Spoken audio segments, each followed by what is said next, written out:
I take my coffee like my soul black, but if you pour milk to it, you get coffee beige.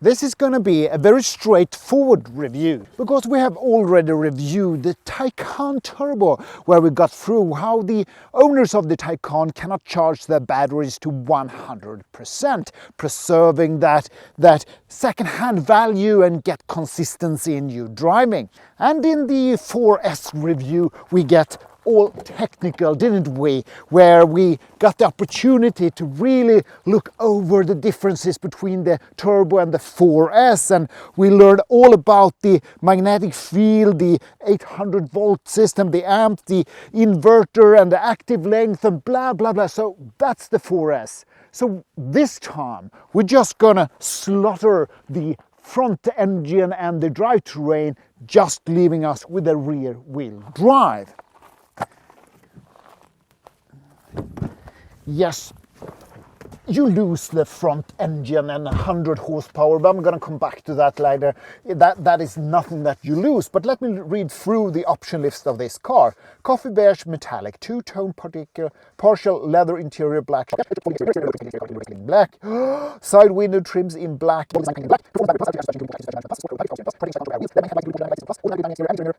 acoustically insulated laminated glass. Oof. Ambient light,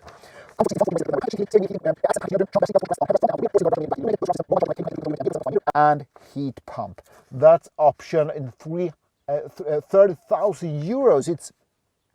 That is a lot, and this is the problem with the Taycan. When you take the base list price, well, basically you start to wonder, do I get a steering wheel? But on this total option list, the most important thing is missed. Bear with me. The Taycan 4S and the Taycan with rear-wheel drive both have the option to take Porsche torque vectoring. And this is very important because if you don't tick that on a 4S, you only get a two-wheel drive vehicle. The reason for that is if you look at the axle separately, the both wheel will not pull the car forward simultaneously unless you have Porsche torque vectoring. Because if one of the wheels starts to spin when you have Porsche torque vectoring, the force will be moved to the wheel that has traction. So basically, if you take the Porsche torque vectoring with the rear wheel drive and then does not take it on the 4S, both car is a two-wheel drive vehicle from my perspective. And remember, I drove the 992 Carrera S with Porsche torque vectoring during the winter, and it just goes through. So if you drive on during the winter, slippery condition, wet condition, Porsche torque vectoring, you don't have to go for the 4S. Also, the 4S has the air suspension, which the rear wheel drive does not have, and I think that's a must-have take as well, because a Taycan that is not low enough looks awful. So there you have it, the consumer advice. Don't buy the 4S, buy the rear wheel drive, add the Porsche torque vectoring, the air suspension, and boom, you have a proper electric car from Porsche. Again, we lose the 100 horsepower, so that I will come back to when I'm driving it. But this review, I'm going to focus on how it is to live with an actual electric vehicle from Porsche. So tomorrow I'm going to, from my home, take the Taycan, drive the 26 kilometer to the pool, have my swim practice, then another 203 kilometers to my mother's place where I'm going to pay her a visit, and then from her place I'm going to drive home 230 kilometers. And according to all statistics, I still need another 74 kilometers in range.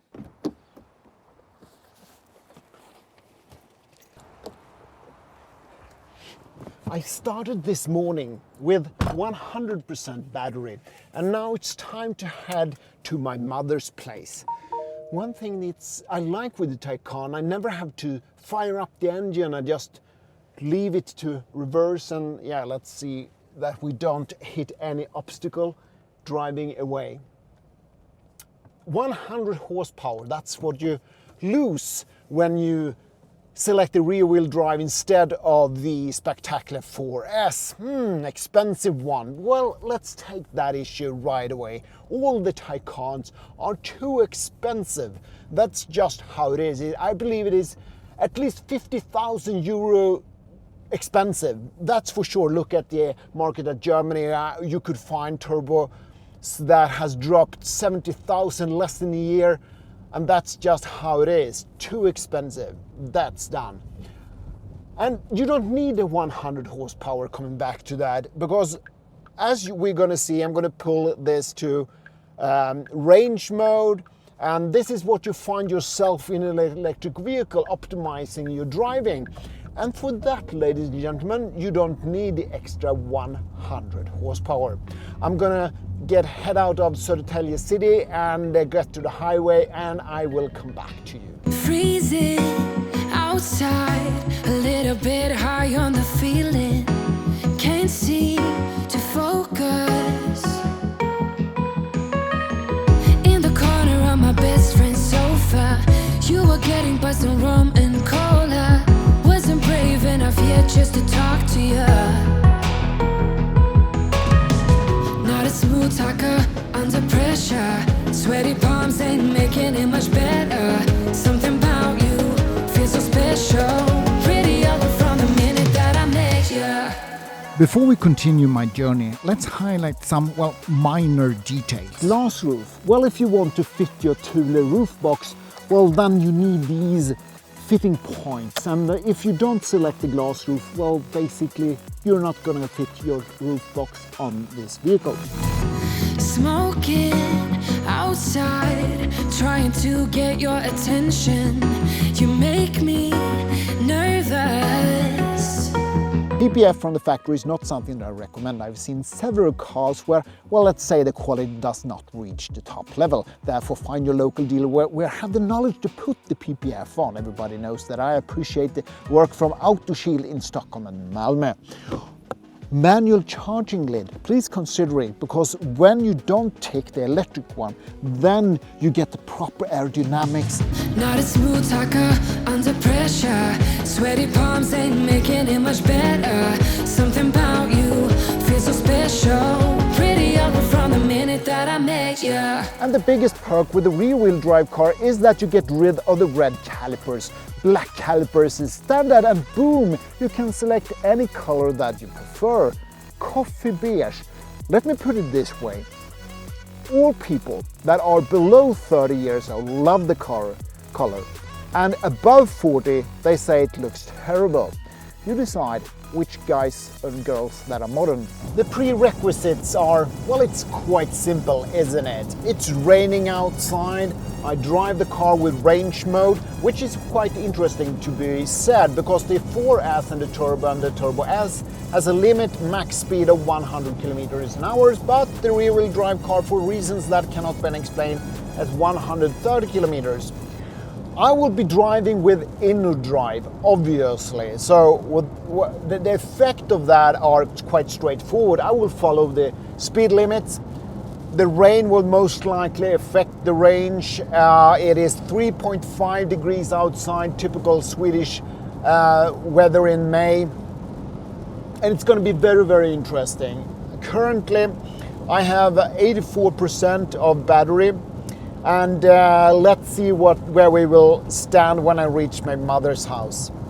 I would like to come back to the 100 horsepower again, because that's something that continuously approaching when I think about this vehicle. It do 0 to 100 in 5.5 seconds. It has the launch control.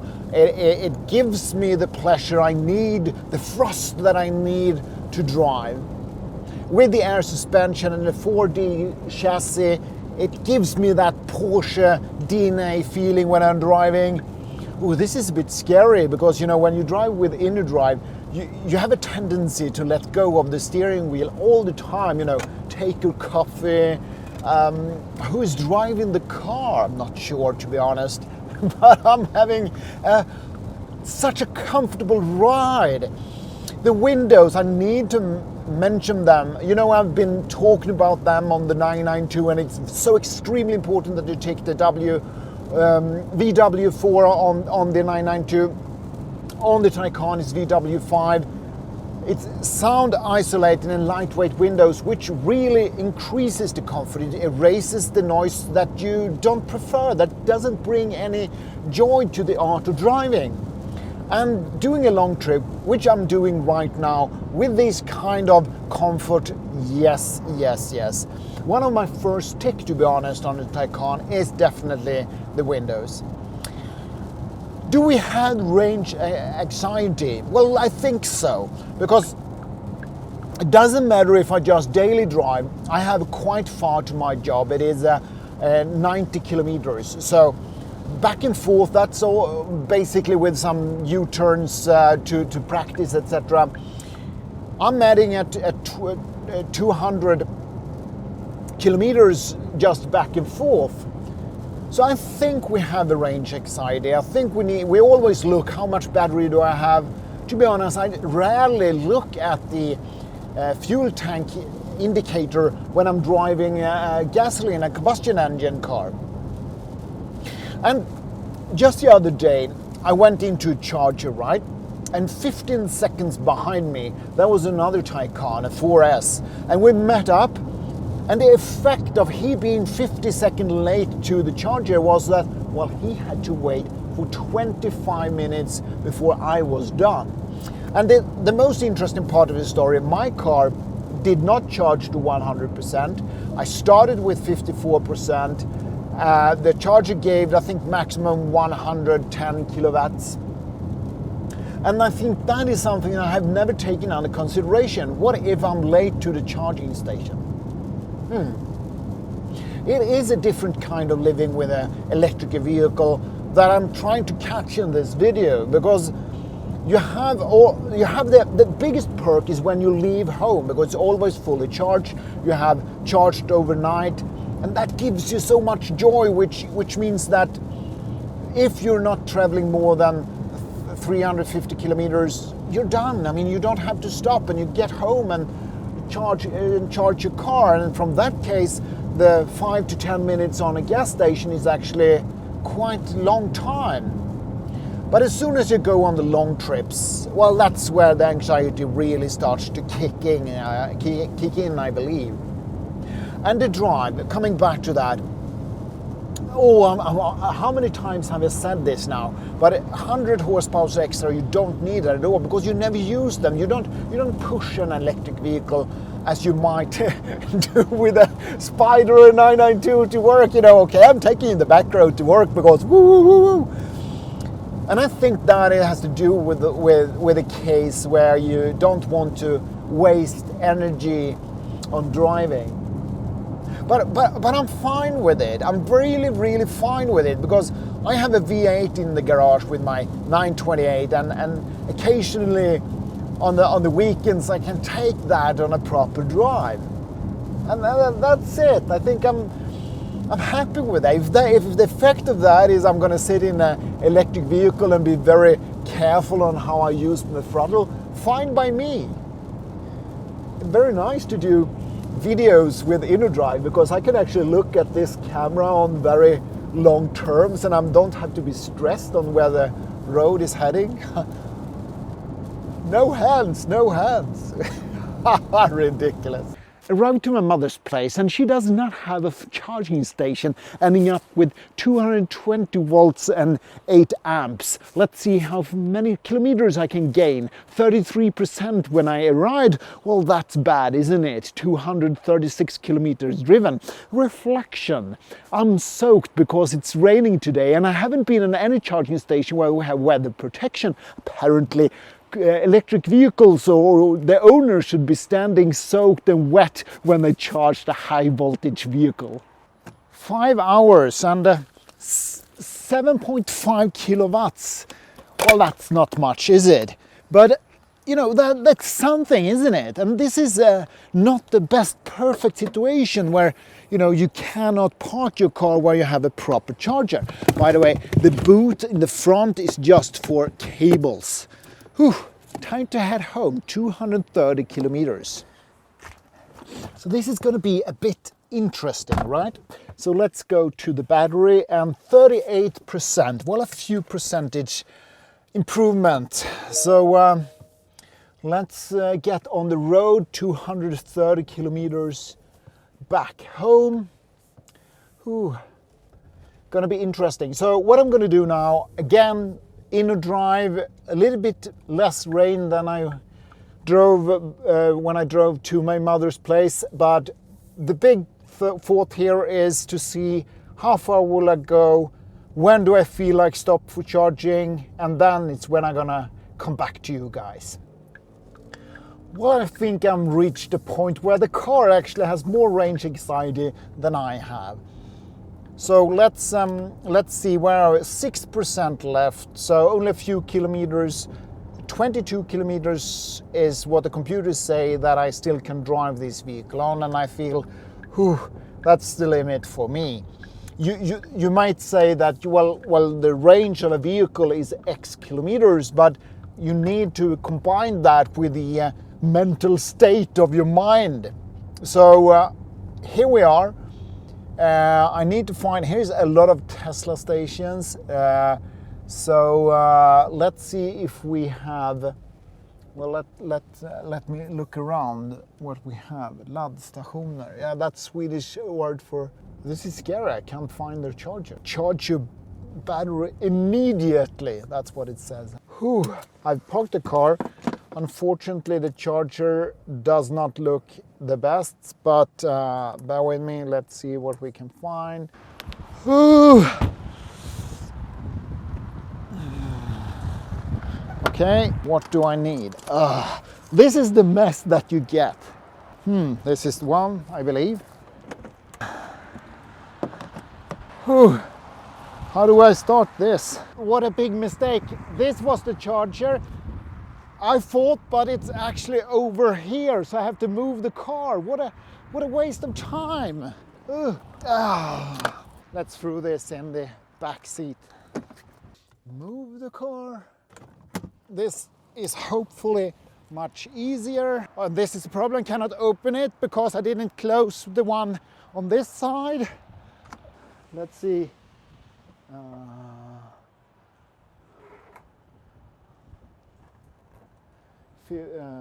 What's the differences? This one was not good. This one. Key. Start. Verifying. Cold. Wet. You have not permission to... it doesn't work. Third place. Getting more and more and more and more complicated. For the 100th time, open that. Hat down. DC. What do I want? This one. I guess. Start. Verifying. Oh, I finally started to charge my vehicle, I think. Fel kommunikation, stäng av bilen. Now it cannot communicate to the car. Car off. What is happening? Okay, start. Pay. Come on. The charging is delayed until electricity is available. Are you kidding me? This was not funny at all. 3 times, third attempt, I got my Taycan charged by the infrastructures that is offered in Sweden. Whew. And 1 hour later, I'm heading off again. And I charged the battery to 58% to make sure that I have about 55 kilometers extra when I arrive home. And that's the life with an electric vehicle. I'm not sure if this was a good experience. No, it was a bad experience. Difficult to get charging going, difficult to find a charging station, range anxiety. Whew, this was not a good experience. The Taycan is a perfect city car, or if you do travels within 300 to 350 kilometers an hour. Because now I'm feeling just angry. Is that the right word? How can you be angry? It's my choice to go Greta way, electrified. I'm gonna drive my last kilometers, and then I will give my thoughts when I arrive home. 466 kilometers traveled today, 6 hours 40 minutes, including 1 hour of charging. I cannot find any more comfortable car to drive in, especially with the sound isolated Windows VW5. Go for the rear wheel drive car, Porsche Taycan Vectory. I cannot stress enough that this is a much better selection rather than the 4S. Both cars are extremely pricey, and I would say that still 50,000 euros too much if you ask me. It is an electric car, it's not a complicated car. The prices should be much lower. If this car could give me 100 kilometers more, this would be a perfect daily driver for me that I would appreciate a lot.